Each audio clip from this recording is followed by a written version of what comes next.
wanted to break down how each of the filaments becomes available for creating that cross bridge. So I wanted to talk about actin and how its active site becomes available. And I want to talk about myosin and how it becomes available to move the actin, right? So if we look at the structure of my myosin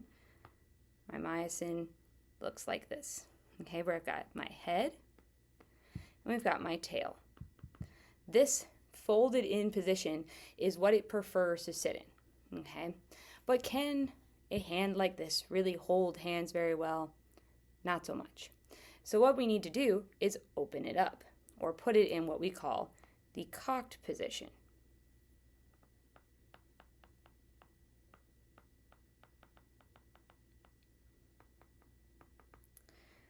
How we do this, right, whenever we want to change the conformation of a protein in a way that's energetically unfavorable, is we use ATP. Right, so ATP goes and it gets broken down by the myosin head. So we can refer to the myosin head as an ATPase. When it does that, right, when we break that bond, we can do a number of things. But one of the main thing that it does is it breaks that final bond. And so now we have a phosphate. It's got an inorganic phosphate, and it's got the ADP, so the adenosine diphosphate, on the other side.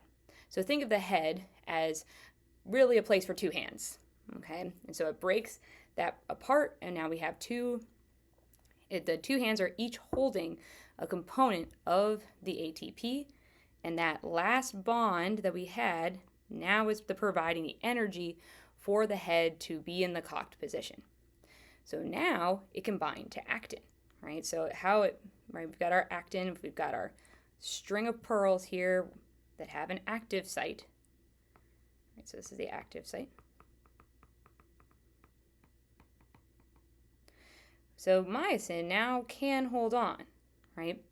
But think of it similar to us in that we have two hands. I can't hold on to another thing. Like if I was holding my phone and I was holding my pen, I'm not going to be able to easily hold on to another third thing. So what does the myosin do?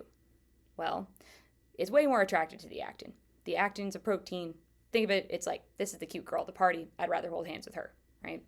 So what it does is it ditches the other stuff, right? So it lets go of the ADP and the phosphate, okay? When it does that, though, the energy that comes from that bond goes with it, okay? It lost its energy. It lost its ability to stay open like that. So what happens? Well, it doesn't quite want to let go of the cute girl's hand yet. Kind of wants to keep holding on. So what it does is it folds. And when it folds, that active site shifts with it, right? So the whole, right, you see that my protein has moved, right? So it shifts with it in that direction, okay? Now I'll point out, myosin's not very faithful. It's not sticking to that one actin. It said, okay, I had my fun. I ran out of energy. Well, it gets more energy, and then it can do that cycle again.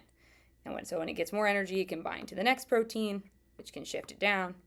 And then when it opens up again, it can bind to the next protein, shift it down. As long as myosin can keep getting energy from ATP, it can keep holding cute girls' hands, it can keep shifting the actin in, we're still going to contract. But also, I do want to point out, the actin does still need to be available, which we talked about in a separate